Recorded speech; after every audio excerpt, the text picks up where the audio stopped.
नमस्कार, मी निलेश गिरे पुन्हा एकदा सर्व विद्यार्थी मित्रमैत्रिणींचं माझ्या एका नवीन यूट्यूब व्हिडिओमध्ये खूप खूप स्वागत करतो। तर मित्रांनो, आपण आपल्या विज्ञान आणि तंत्रज्ञान भाग 2च्या प्रकरण क्रमांक 4 ज्याचं नाव आहे पर्यावरणीय व्यवस्थापन या प्रकरणाला सुरुवात केली असून या प्रकरणाशी संबंधित या अगोदरच आपले 8 व्हिडिओज किंवा 8 लेक्चर पूर्ण झाले आहेत।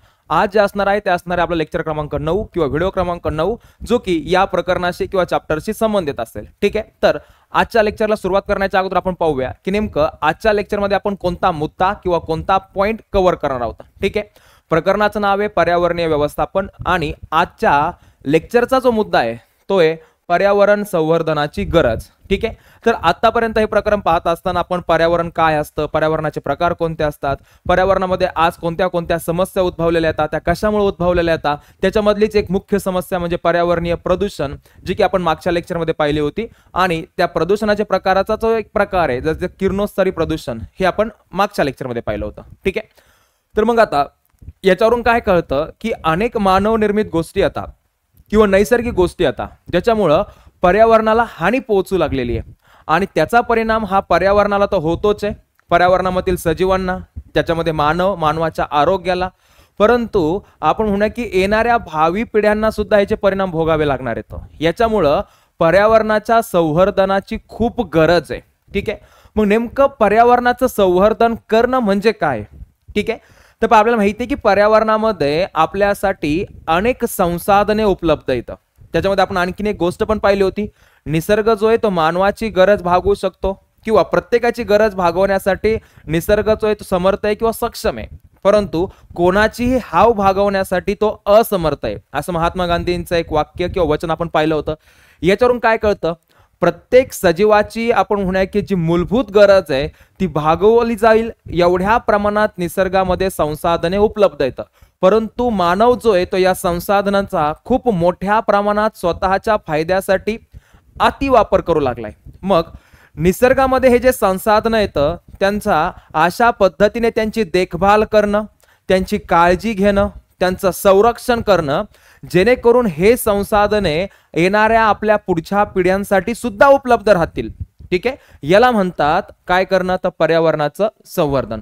परत काय सांगतोय पहा, निसर्गामध्ये उपलब्ध असणारे जे नैसर्गिक संसाधने आहेत त्यांची अशा पद्धतीने देखभाल करणं, वापर करणं किंवा काळजी घेणं किंवा त्यांचं संरक्षण करणं जेणेकरून ते येणाऱ्या पिढ्यांसाठी सुद्धा उपलब्ध राहतील, त्यांना सुद्धा ह्या संसाधनांचा वापर करता येईल, याला म्हणायचं पर्यावरणाचं काय करणं, संवर्धन करणं। ठीक आहे, मग कुठून घेतलाय हा मुद्दा, तर नेहमीप्रमाणे जर आपण आपलं पुस्तक पाहिलं, ठीक आहे, पुस्तकाचा पान क्रमांक 40 जे आता माझ्याकडे पुस्तक आहे, तुम्हाला कदाचित ह्या गोष्टी दिसणार नाहीत कारण हा पुस्तकाच्या पीडीएफचा मारला एक स्क्रीनशॉट आहे, नाही दिसला तरी काही प्रॉब्लेम नाहीये, मी तुम्हाला प्रत्येक शब्द वाचून दाखवणार आहे आणि हेच कळावं याच्यासाठी आपण एक छोटंसं स्लाइड प्रेझेंटेशन बनवलंय। आणि जरी एखाद्याला वाटत असेल की नाही मला क्लिअर दिसावंच, तर जर व्हिडिओची क्वालिटी वाढत असेल तर एकदा व्हिडिओच्या क्वालिटीच्या ऑप्शनमध्ये जाऊन चेक करायचं आहे की क्वालिटी वाढतीये का, जर वाढत असेल ठीक आहे, ह्या गोष्टी ज्या त्या दिसत नाहीत पण ह्या दिसाव्यात म्हणूनच आपण एक छोट्या छोट्या स्लाइडमध्ये याला डिव्हाइड केलंय। तर पहा, आजच्या लेक्चरला आपण परत 3 उपघटकांमध्ये डिव्हाइड करू शकतो। 3 पॉइंट आपण नेमके या लेक्चरमध्ये मुख्यत्वे कोणते पाहणार आहेत।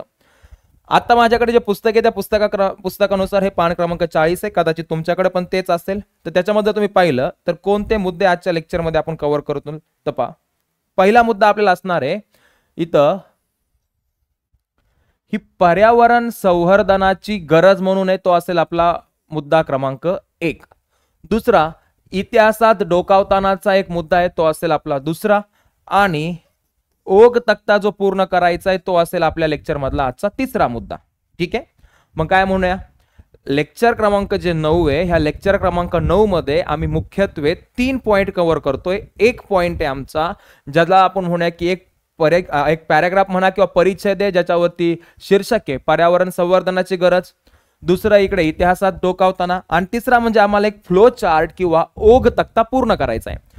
एकदम महत्वाचं छोटंसं आणि आपण म्हणूया की इंटरेस्टिंग असं लेक्चर असणार आहे, कारण आपल्याला माहिती आहे पर्यावरणीय व्यवस्थापन हा चॅप्टर असा आहे की अशा कोणत्या कन्सेप्ट किंवा आपण म्हणूया मूलभूत संकल्पना आहेत ज्या अशा समजून घेण्याची गरज नाहीये, तो एक थेरॉटिकल चॅप्टर आहे। ठीक आहे, त्याच्यामुळे तुम्ही त्याला जेवढं आपण म्हणूया की वाचलात तरी गोष्टी समजून जातात, परंतु शिकवणं हे माझं काम आहे आणि समजून घेणं हे तुमचं कर्तव्य आहे। ठीक आहे, सॉरी उलट करू शकतो आपण, शिकवणं हे माझं कर्तव्य आहे आणि समजून घेणं तुमचं काम आहे. चालतंय? तर पहिला पाहूया आपण पर्यावरण संवर्धनाची गरज. नेहमीप्रमाणेच आपण अगोदर आपल्या स्लाइड वरती काय लिहिलंय ते पाहूया आणि मग पाहूया त्या ठिकाणी पुस्तकात काय देण्यात आलेलं आहे. ह्याच्यात काय सांगितलेलं आहे की सगळ्यात महत्वाची गोष्ट, जर खरंच पर्यावरणाचं संवर्धन करायचं असेल तर आज सरकारने काय केलेलं आहे की पर्यावरणातील गोष्टींचा कोणीही अमर्यादित वापर करू नये किंवा आपण म्हणूया की अति वापर करू नये. याच्यामुळे अनेक पर्यावरणाशी संबंधित काय बनवण्यात आलेले आहेत, कायदे बनवण्यात आलेले आहेत. ठीक आहे. मग पर्यावरणाचं संरक्षण, पर्यावरणाचं संवर्धन, पर्यावरणामध्ये असणारी सजीव सृष्टी किंवा जे जैवविविधता आहे याचं रक्षण करता यावं याच्यासाठी कोणते कोणते कायदे आपण म्हणूया की सरकारद्वारे बनवण्यात आले. तर याच्यासाठी आपलं एक पुढचं किंवा आपण त्याच्या पुढचं एक सेपरेट लेक्चर असणार आहे. ठीक आहे. आता जर समजा लेक्चर क्रमांक 9 असेल तर लेक्चर क्रमांक 10 आणि त्यानंतर 11, लेक्चर क्रमांक 11 मध्ये आपण असे सगळे कायदे शिकणार आहोत जे की सरकारने बनवले तर ज्याच्यामुळे आपण म्हणूया की पर्यावरणाचं संवर्धन किंवा पर्यावरणाचं संरक्षण म्हणा किंवा आपल्या बाजूची जी सजीव सृष्टी आहे ज्याच्यामध्ये जी जैवविविधता आहे ह्या जैवविविधतेचं संरक्षण करण्यासाठी, रक्षण करण्यासाठी बनवण्यात आले. तर ठीक आहे. मग हे जे सर्व कायदे येतं जे पर्यावरणाच्या संवर्धनाशी संबंधित येतं, पर्यावरण संरक्षण कायदा, वन संरक्षण कायदा, कोणते कोणते कायदे ते आपण पाहूया. ठीक आहे. या सर्व कायद्यांची आपण म्हणूया की माहितीच बऱ्याच लोकांना नसते. मग याची माहिती सर्वांना असणं काय गरजेचं आहे. मग या कायद्याबद्दलची माहिती सर्वांना असणं आवश्यक आहे की कोणते कोणते कायदे बनवण्यात आलेले आहेत. दुसरी गोष्ट असं सांगण्यात आलेली आहे की कुठला एक व्यक्ती पर्यावरणाचं संवर्धन करण्यासाठी जर समजा समोर येत असेल आणि त्याने कितीही प्रयत्न केला तरी पर्यावरणाचं संवर्धन होऊ शकत नाहीये. याचा अर्थ असा आहे की जर पर्यावरणाचं संवर्धन करायचं असेल तर त्याच्यामध्ये आपण म्हणूया की अनेक लोकांचा काय असला पाहिजे, सहभाग. मी एकटा किंवा तुम्ही एकटे मिळून पर्यावरणाचं काय करू शकत नाहीत, संवर्धन करू शकत नाहीयेत. ठीक आहे. मग पर्यावरण काय आहे, पर्यावरणाबद्दलची जी माहिती आहे, पर्यावरणाबद्दल लोकांमध्ये जे प्रेम आहे किंवा आपण म्हणूया की पर्यावरणाचं संरक्षण करण्यासाठी ज्या गोष्टी करणं आवश्यक आहे ते कोणी एकटा व्यक्ती करू शकत नाही. तुम्ही नाही करू शकत, मी नाही करू शकत. याच्यासाठी लोकांचा सहभाग पाहिजे. म्हणजेच याच्यासाठी अनेक लोकांनी मिळून आपण म्हणूया की चळवळ उभी केली पाहिजे. त्याला म्हणतात लोक चळवळ होणं आवश्यक आहे. तरच काय होऊ शकतं, पर्यावरणाचं संवर्धन. म्हणजे याच्यात अनेक लोकांनी मिळून सहभागी झालं पाहिजे. मग अनेक लोकांनी म्हणजे कुठून, तर अगदी लहान मुलांचा सुद्धा याच्यामध्ये काय पाहिजे, सहभाग पाहिजे.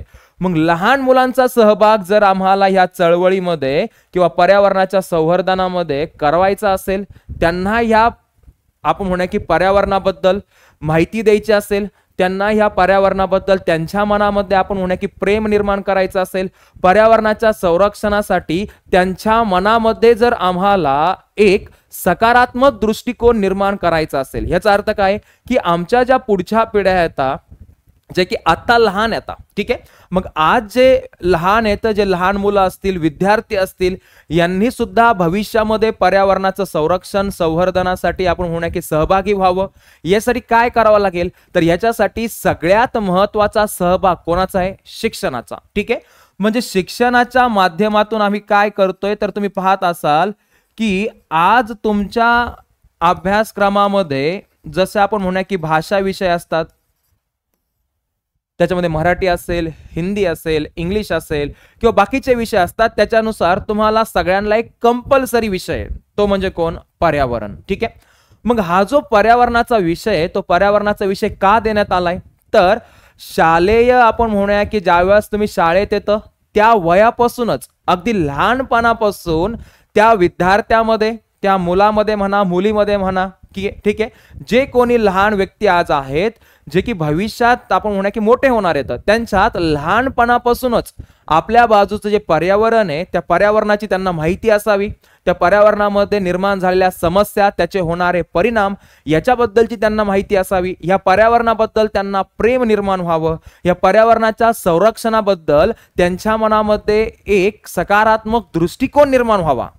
या दृष्टिकोनातून आपण म्हणूया की आज शाळा किंवा अभ्यासक्रम सुद्धा त्याच्यामध्ये सहभागी, याचा अर्थ असा आहे शालेय माध्यमातून सुद्धा मुलांमध्ये या गोष्टींबद्दल जनजागृती केली जाते. म्हणजे शिक्षणाचा सुद्धा खूप मोठ्या प्रमाणामध्ये याच्यामध्ये वाटा आहे की त्याने ह्या विद्यार्थ्यांमध्ये या पर्यावरण आणि पर्यावरणाच्या संवर्धनाबद्दल काय करावं, जनजागृती करावी. ठीक आहे, एवढ्या गोष्टी दिल्या आहेत. कशामध्ये? त्या पहिल्या पॅराग्राफ मध्ये. आणखीन एक गोष्ट काय सांगितले, आज जगामध्ये जेवढे देश आहेत, विकसित देश असतील ज्यांचा विकास झालाय, जे विकसनशील देश येतं, जे की आपण म्हणूया की विकासाच्या मार्गावरती येतं, किंवा अविकसित देश येतं, आज सगळ्या देशांना कळलंय की पर्यावरण संवर्धन करणं खूप गरजेचं आहे. नाहीतर ह्याचे जे परिणाम आहेत ते आपल्याला आणि आपल्या येणाऱ्या पुढच्या पिढ्यांना भोगावे लागतील. म्हणून प्रत्येक देशाने तो कोणत्याही कॅटेगरी मधला असू द्या, तो विकसनशील असेल, ज्याचा ऑलरेडी विकास झालाय, तो विकसित असेल किंवा अविकसित असेल, सगळ्यांनी स्वतःचे काही धोरण आणि कायदे बनवलेले आहेत स्वतःच्या देशामध्ये किंवा स्वतःच्या देशामध्ये असणाऱ्या पर्यावरणाच्या कशासाठी, संरक्षणासाठी. आणि जर त्या कायद्यांचं कोणी उल्लंघन केलं तर त्याच्यासाठी आपण म्हणूया की योग्य अशा शिक्षा सुद्धा त्याच्यामध्ये ठेवण्यात आलेल्या आहेत. आणि तसंच भारतामध्ये सुद्धा अनेक पर्यावरणाशी संबंधित कायदे बनवण्यात आलेले आहेत. एवढ्या सगळ्या गोष्टी पहिल्या पॅराग्राफ मध्ये येतात. काय काय येतात तर पर्यावरणासंबंधी असणाऱ्या सर्व कायद्यांची माहिती असणं गरजेचं आहे. दुसरी गोष्ट, एकट्या कोणत्या व्यक्तीकडनं पर्यावरणाचं संवर्धन केलं जाऊ शकत नाही, तर त्याच्यामध्ये लोकसहभाग पाहिजे. लोकांनीच मिळून ही चळवळ उभी केली पाहिजे की पर्यावरणाचं संवर्धन होणं गरजेचं आहे. आणि तिसरा मुद्दा की लहानपणापासूनच आपण म्हणूया की या मुलांमध्ये किंवा विद्यार्थ्यांमध्ये पर्यावरण पर्यावरणासंबंधी माहिती, त्याच्या समस्या असणाऱ्या समस्यांची माहिती असावी, त्यांना पर्यावरणाचं प्रेम असावं आणि ह्या गोष्टी संबंधी त्यांचा एक सकारात्मक दृष्टिकोन व्हावा, जेणेकरून ते भविष्यात येऊ आपण म्हणू की मोठे झाल्याच्या नंतर यासाठी प्रयत्न करतील. याच्यासाठी शाळा आपण म्हणू की त्याच्यामध्ये सहभागी येतात. म्हणजे शालेय जो अभ्यासक्रम आहे तिथूनच पर्यावरणाची माहिती यांना दिली जाते. आणि नंतर कुठल्याही कॅटेगरीतला देश असू द्या, त्यांनी सुद्धा पर्यावरणाच्या संवर्धनासाठी स्वतःचे कायदे आणि धोरण आखलेले आहेत. ठीक आहे, मग तर काय दिलं होतं, तर इथं काय दिलंय, पर्यावरणासंबंधी कायदे सर्वांना माहिती असणं गरजेचं आहे. पर्यावरण संवर्धनासाठी लोकांचा सहभाग आवश्यक आहे. एक व्यक्ती करू शकत नाही, सर्व लोकांनी एकत्र काम केलं तरच आपण म्हणूया की पर्यावरणासंबंधीच्या समस्या आपण सोडवू शकतोच, म्हणजे पर्यावरणाचं संवर्धन करता येऊ शकतं. पुढे शिक्षणाची काय भूमिका आहे, तर पर्यावरण संवर्धन करण्यासाठी सगळ्या लोकांना सहभागी व्हावं लागणार आहे. अगदी लहान मुलांपासून सगळ्यांना सहभागी व्हावं लागणार आहे. मग लहान मुलं कधी सहभागी होतील, जर शिक्षणाच्या माध्यमातून त्यांना या गोष्टींबद्दल आपण माहिती दिली तर. ठीक आहे, मग पहा, लहान वयापासून मुलांमध्ये पर्यावरणाविषयी प्रेम आणि माहिती रुजवावी.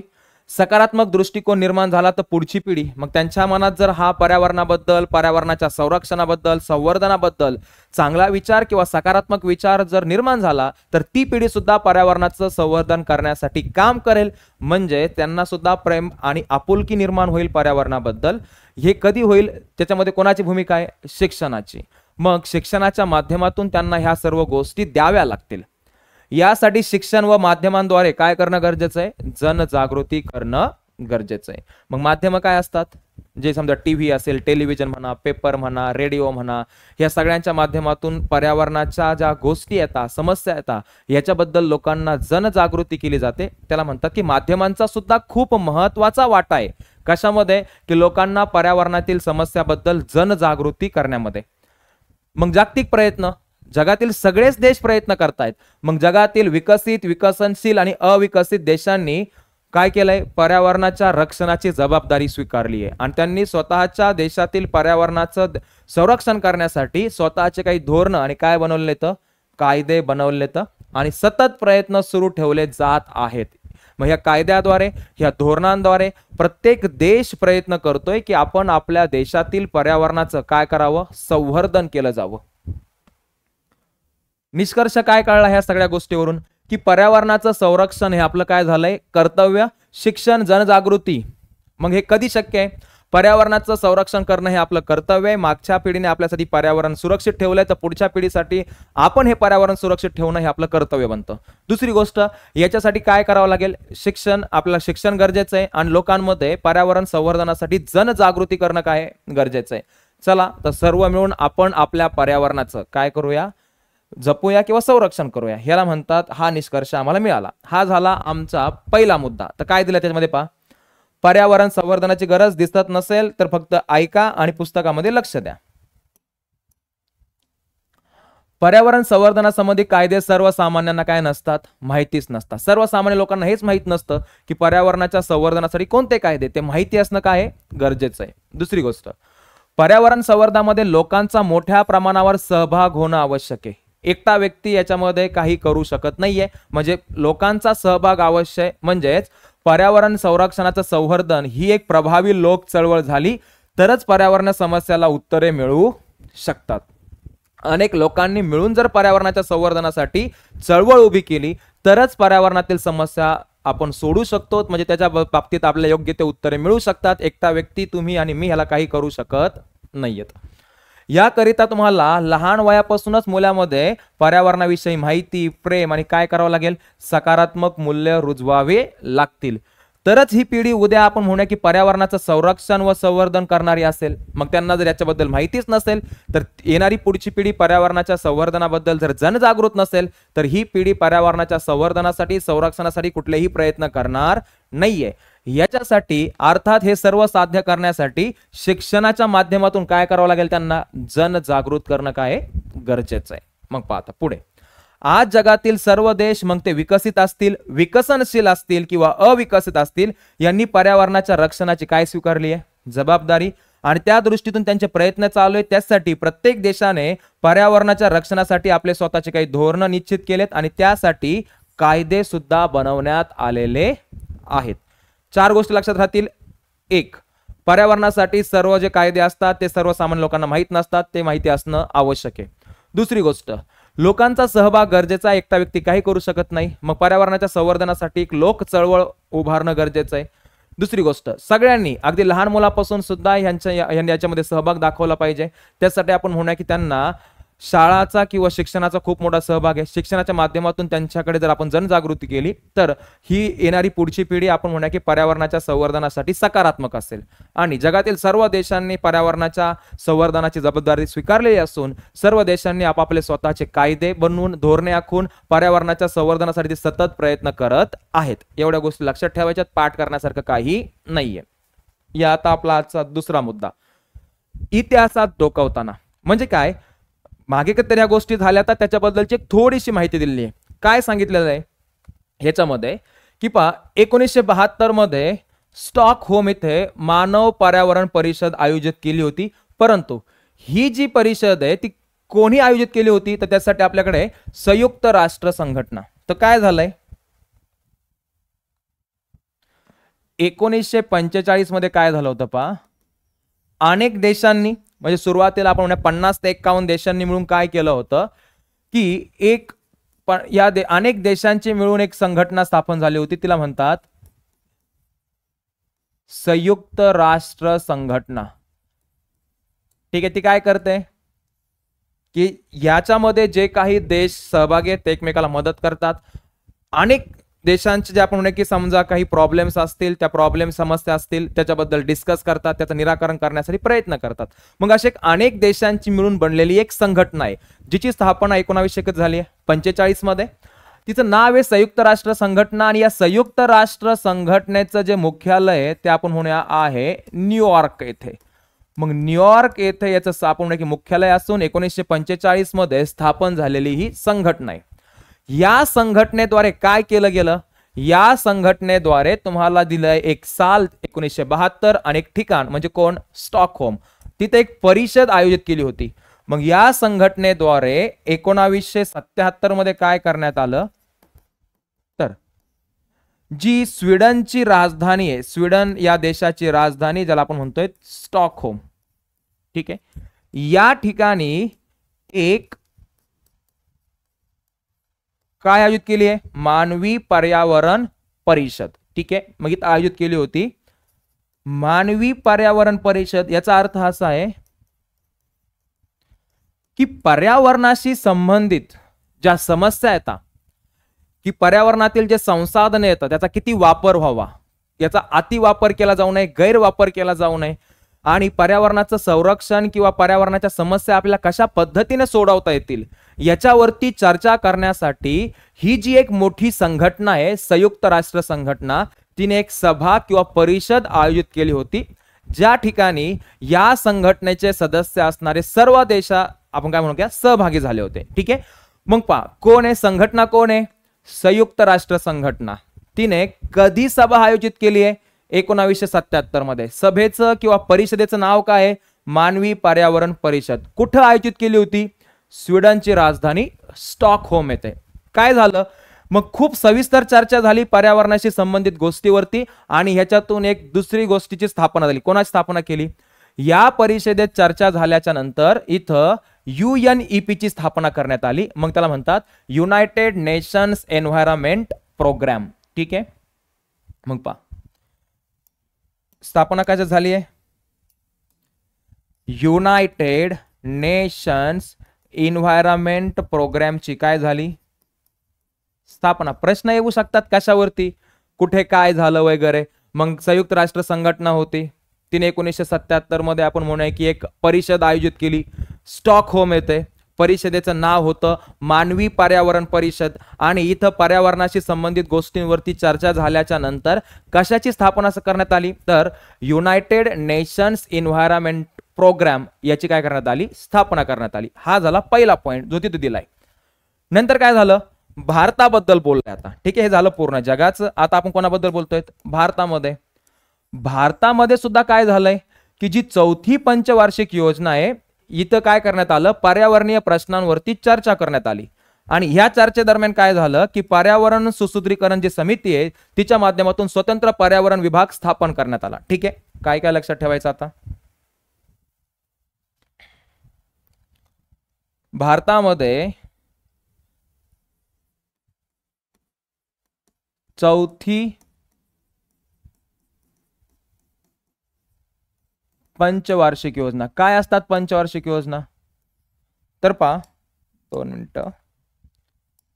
भारताला आपण म्हणूया की भारताला स्वतंत्र मिळाल्यापासून जसं की समजा स्वतंत्र 1947 मध्ये मिळाले, परंतु 1951 पासून काय केलं जातंय की अनेक महत्वाच्या गोष्टींना मुद्द्यांना समोर ठेवून पुढच्या 5 वर्षांसाठी एक योजना आखली जाते. समजा कृषी शेती, तर शेतीसाठी एक योजना आखली आहे की पुढच्या 5 वर्षामध्ये आपल्याला शेतीचा विकास करण्यासाठी कोणत्या कोणत्या गोष्टी करायच्यात. 5 वर्षाची योजना आहे, त्याला आपण काय म्हणूया पंचवार्षिक योजना. शिक्षण आहे, पर्यावरण म्हणू शकतो आपण, पर्यावरणाशी संबंधित आहे. मग ह्या ज्या आपल्याकडे आपण की अशा अनेक पंचवार्षिक योजना आहेत ज्या राबवल्या जात आहेत. याची सुरुवात झाली आहे 1951 पासून. पहिली पंचवार्षिक योजना 1951 मध्ये होती. तसंच चौथी पंचवार्षिक योजना जी आहे, चौथी पंचवार्षिक योजनेचा जो कार्यकाल आहे, ठीक आहे, याचा कार्यकाल जो आहे तो आहे 1 एप्रिल 1969 ते 31 मार्च 1974. ठीक आहे, आपल्याला कोणी विचारणार नाही कार्यकाल 5 वर्षांचा आहे. 1969 ते 1974 दरम्यान ही योजना राबवण्यात आली होती. महत्वाचा मुद्दा जो होता या योजनेत तो कृषी होता. शेतीबद्दल आपण म्हणूया की वेगवेगळ्या योजना 5 वर्षाकरता आखण्यात आल्या होत्या की पुढच्या 5 वर्षामध्ये शेतीमध्ये कोणत्या पद्धतीने आपल्याला विकास करता येईल किंवा आपल्याला शेतीमधलं उत्पादन वाढवता येईल, शेतकऱ्यांना कोणत्या कोणत्या आपण म्हणूया की आपल्याला फॅसिलिटीज देता येतील, या सगळ्या गोष्टी असतील. परंतु ह्याच पंचवार्षिक योजनेमध्ये पर्यावरणासंबंधी सुद्धा अनेक प्रश्नांवरती चर्चा करण्यात आली होती किंवा त्याला महत्त्व देण्यात आलं होतं. मग काय सांगितलंय, भारतात चौथ्या पंचवार्षिक योजना दरम्यान पर्यावरणीय प्रश्नांवरती काय करण्यात आली, चर्चा सुरू झाली. आणि ह्याच चर्चेचा परिणाम म्हणून जी आपण म्हणूया की पर्यावरण सुसूत्रीकरण समिती आहे तिच्या माध्यमातून स्वतंत्र पर्यावरण विभागाचं काय करण्यात आली आहे, स्थापना. मग इथं काय काय झालंय, तर इथं आणखीन एक गोष्ट झाली की पर्यावरणीय समस्यांवरती काय करण्यात आली, चर्चा करण्यात आली. या चर्चेचा परिणाम म्हणून काय झाला, जी पर्यावरण सुसूत्रीकरण समिती आहे, पर्यावरण सुसूत्रीकरण समिती जी आहे, या समितीद्वारे एक स्वतंत्र मंत्रालय बनवण्यात आलं.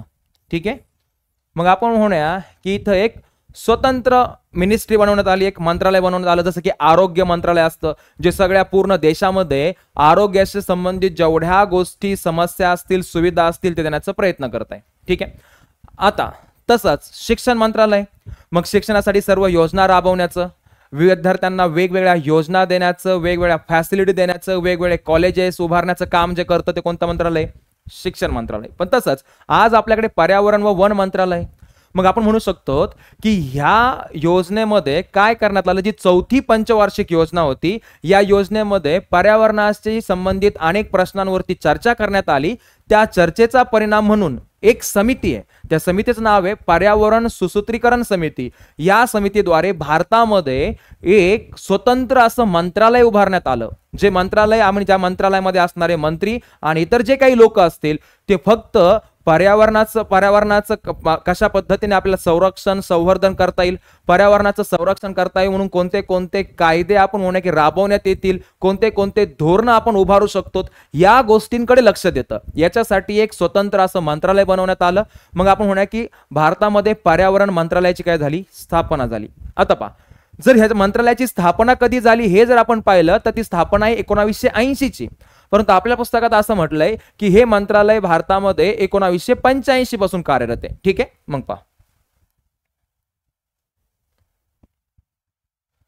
1985 पासून पर्यावरण आणि वन मंत्रालय काय कार्यरत आहे. एक मंत्रालय स्वतंत्र नाहीये, पर्यावरण आणि त्याला काय म्हणतात? वन मंत्रालय. ठीक आहे, मग इथं आपण की एन्व्हायरमेंटल अँड फॉरेस्ट मिनिस्ट्री म्हटलं जातं त्याला, दट इज पर्यावरण आणि वन मंत्रालय.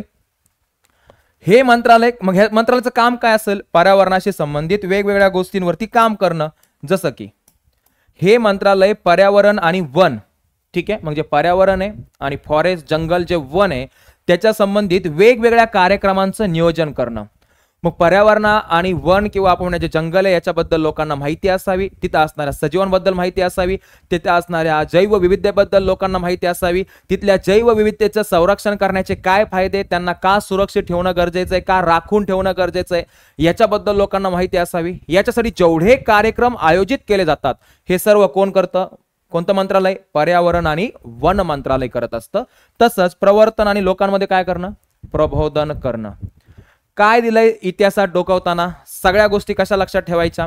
पहिली गोष्ट की स्टॉकहोम येथे परिषद भरवली होती. कोणी भरवली होती? तर आपण म्हणूया की एक संयुक्त राष्ट्र संघटनेने कधी भरवली होती? सॉरी, 1972. माझं इकडे लिहिण्यात कदाचित चुकलं असेल तर ठीक आहे, सॉरी, तर 1977 लिहिण्यात आलंय. ते कधी भरवण्यात आली? 1972 मध्ये. तर पहा, 1972 मध्ये ही परिषद भरवण्यात आली होती आणि या परिषदेमध्ये काय केलं तर वेगवेगळ्या पर्यावरणीय समस्यांवरती काय करण्यात आला होता? आपण म्हणूया की डिस्कशन किंवा चर्चा करण्यात आली होती. आणि ह्या चर्चेचा परिणाम म्हणून काय करण्यात आलं तर एक युनायटेड नेशन्स एन्व्हायरमेंट प्रोग्रामची काय करण्यात आली? स्थापना करण्यात आली.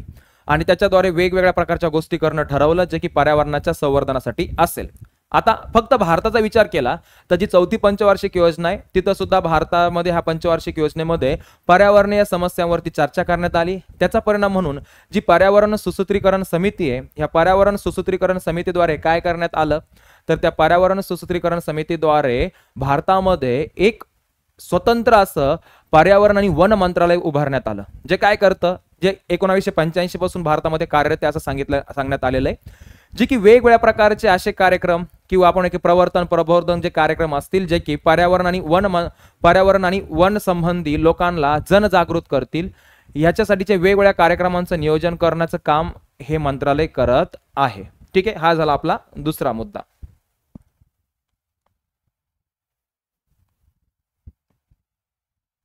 आता ठीक आहे, इतिहासात डोकावताना हेच पाहिलंय, तुम्ही पाहू शकतात. आता हा तिसरा मुद्दा आहे. एक तुम्हाला काय पूर्ण करायचा आहे? ओघ तक्ता किंवा फ्लो चार्ट. एकदम सोपा आहे, तुम्ही याचे किती पण उत्तर देऊ शकतात. तुम्हाला फक्त काय द्यायचे? 1, 2, 3 आणि 4च कुठले तरी ऑप्शन द्यायचे. पहा, आज सर्वत्र पर्यावरणाची होत असलेली हानी आपण पाहत आहात किंवा आहोत. पर्यावरणाच्या आधारे शेजारील ओघ तक्ता पर्यावरणाच्या आधारे शेजारील ओघ तक्ता पूर्ण करा. मग तुम्हाला पर्यावरणाची हानी होतीये हे दिसतंय, समजतंय. तर एक ओघ तक्ता फ्लो चार्ट आहे, तो तुम्हाला पूर्ण करायचा आहे. कशाचा आहे? पर्यावरण संवर्धनाची काय गरज आहे, पर्यावरणाचं का संवर्धन करायचंय याच्यासाठी आमच्याकडे आम्ही म्हणूया की शेकडो कारणं येतात. त्याच्यापैकी फक्त तुम्हाला 3-4 कारणं द्यायची, जसं की 2 त्यांनीच दिले. तर दिसत नसेल तर वाचून दाखवतो. निसर्गाचा समतोल टिकवण्यासाठी पर्यावरणाच्या संवर्धनाची काय आहे गरज आहे. नैसर्गिक मानवनिर्मित वेगवेगळ्या पर्यावरणामध्ये अनेक नैसर्गिक आणि मानवनिर्मित समस्या आहेत, जसे की सगळ्यात मोठी समस्या आहे आपण म्हणूया की प्रदूषण. अशा अनेक समस्या सोडवण्यासाठी पर्यावरणाचं संवर्धन करणं काय आहे गरजेचं आहे. आता अजून जर त्याच्यामध्ये काही द्यायचं असेल तर मग पहा कसं पूर्ण करू शकतो. अजून काही ऑप्शन किंवा अजून काही कारण की काय गरज आहे पर्यावरण संवर्धनाची. तर एक, सजीवाचं आरोग्य आणि जीवनमान सुधारण्यासाठी पर्यावरणाचं जर आम्ही संवर्धन केलं, संरक्षण केलं, तर तिथं राहणाऱ्या सजीवांचं आरोग्यमान आणि जीवनमान काय होऊ शकतं सुधारू शकतं. त्यासाठी पर्यावरणाच्या संवर्धनाची काय गरज आहे.